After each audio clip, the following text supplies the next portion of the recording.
तेल अवीव पर खुर्रम शहर मिसाइलें गिर रही हैं। एक एक क्लस्टर बम को गौर से देखिए। ये टूटते हुए सितारे नहीं, मौत बरसाने वाले वो बम हैं जिसका इजराइल के पास कोई तोड़ नहीं। ईरान सुरक्षा परिषद के सचिव अली लारिजानी के मारे जाने के बाद ईरान ने इजराइल पर खुर्रम शहर की बरसात कर दी है। लारिजानी के मौत के खिलाफ ईरान ने अपनी मिसाइल वेव नंबर 61 को लॉन्च किया। लारिजानी की मौत का बदला इजराइल पर 100 टारगेट पर हमले से लिया गया। इन हमलों में ईरान ने सबसे ज्यादा खुर्रम शहर 4 और कद्र मिसाइल को लॉन्च किया, जो ईरान की सबसे खतरनाक मिसाइलों में शामिल हैं।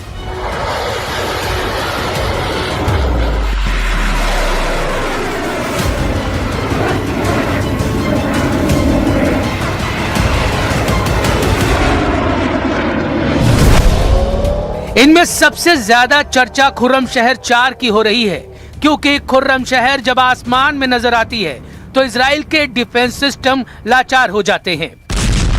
इसके क्लस्टर बमों में छुपी है ईरान की असली ताकत। ये मैसेज ईरान लगातार दे रहा है। ईरान बता रहा है कि उसकी लीडरशिप यानी नेतृत्व एकदम खुर्रम शहर के वॉर हेड की तरह है। ईरान बता रहा है कि उसका एक लीडर खत्म होगा तो उसका दूसरा लीडर एक और क्लस्टर बम की तरह तैयार हो जाएगा और नया लीडर एक और क्लस्टर बम की तरह दुश्मन पर हमला करेगा। ईरान बता रहा है कि ये उसकी लीडरशिप का खुर्रम शहर मॉडल है। ईरान बता रहा है कि एक क्लस्टर मारोगे तो दुश्मन पर नया लीडर 100 क्लस्टर की तरह फूटेगा।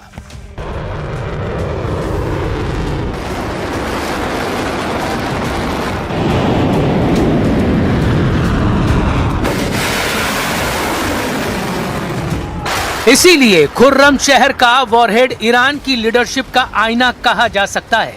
लॉन्च होने के बाद इसके टारगेट हिट करने वाला स्ट्राइक रेट अब तक 100% रहा है।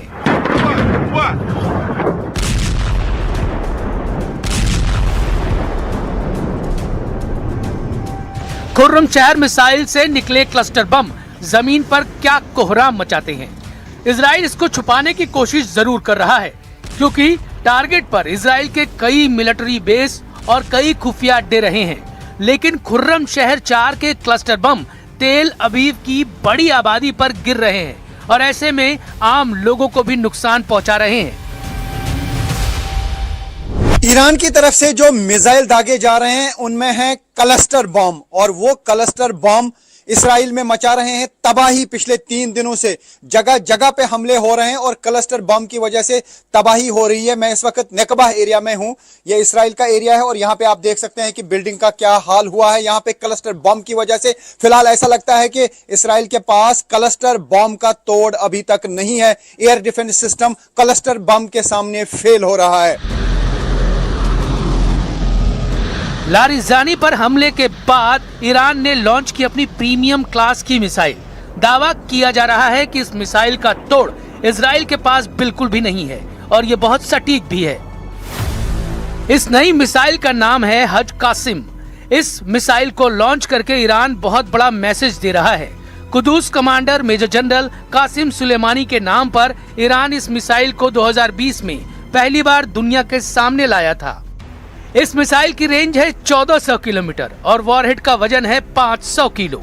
खास बात यह है कि हज कासिम सैटेलाइट नेविगेशन यानी जीपीएस जैसी तकनीक का इस्तेमाल नहीं करती, इसलिए ना इसे जैम किया जा सकता है और ना ही इलेक्ट्रॉनिक वॉरफेयर वाली तरकीब इसके खिलाफ काम आएगी।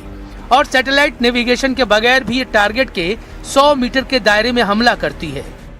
क्लस्टर बम आ रहे हैं मिसाइल में ईरान के, वो अलग अलग जगहों पे गिरते हैं और काफी जगहों पे तबाही हो जाती है और वहां पर ना ही फौरन फिर टीमें पहुंच पाती हैं रेस्क्यू और रिलीफ के लिए और ना ही इंटरसेप्टर्स उनको खत्म कर पाते हैं। तो ऐसे में एक बड़ा सरदर्द फिलहाल बना हुआ है इसराइल के लिए क्लस्टर बम।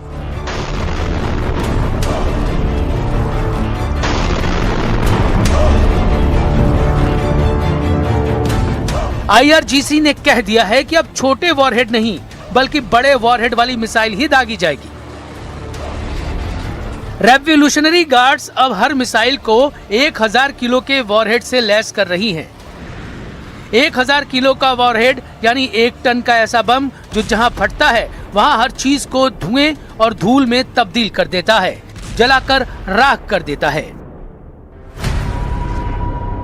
ईरान 1 टन के वॉरहेड के लिए 4 मिसाइलों का इस्तेमाल कर रहा है। पहली है खुर्रमशहर 4 और दूसरी है इमाद, तीसरी है सज्जिल और चौथी है शहाब 3। इन चारों मिसाइलों से अब ईरान लगातार इजराइल में सर्वनाश करने वाले अटैक कर रहा है।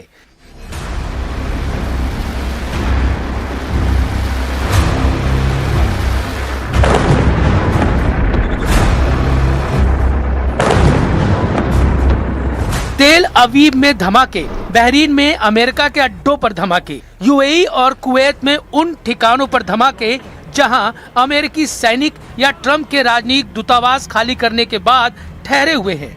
ईरान के हमलों की सुनामी चुन चुन कर अपने टारगेट को तबाह करने लगी है। ईरान ने नेतन्याहू और ट्रंप को दिया है काउंटर झटका। ईरान ने ऐलान कर दिया है कि यह युद्ध अमेरिका और इजराइल ने शुरू किया था, लेकिन इस जंग को खत्म ईरान करेगा और इसके लिए ईरान की मिसाइल ब्रिगेड लगातार हमले कर रही है।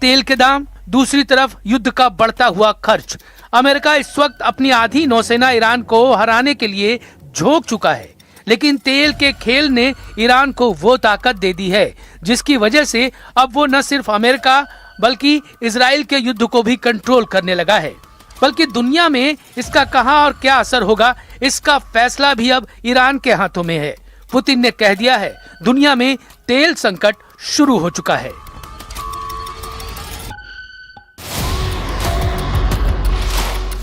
ईरान के खिलाफ अमेरिका और इजराइल का युद्ध जितना लंबा चलेगा, ये अमेरिका और यूरोप की अर्थव्यवस्था को उतना ज्यादा नुकसान पहुंचाएगा।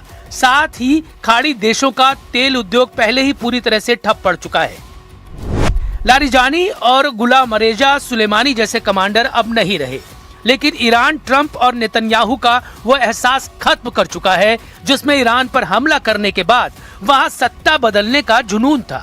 ईरान की नई लीडरशिप अब खुर्रमशहर मिसाइल के वॉरहेड की तरह काम कर रही है, जिसमें 80 से ज्यादा क्लस्टर होते हैं और दुश्मन के खिलाफ एक क्लस्टर बम भी नाकाम हुआ, दूसरा क्लस्टर वार के लिए तैयार रहता है।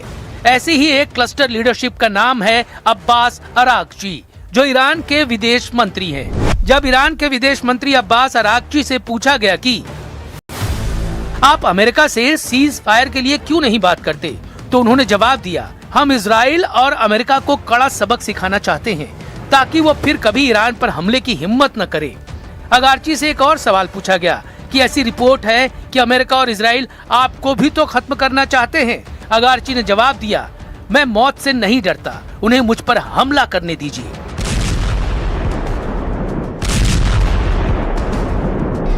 ईरान से आ रही रिपोर्ट बता रही है कि तेहरान, इस्फहान, करज और खुर्रमाबाद में सबसे ज्यादा तबाही हुई है।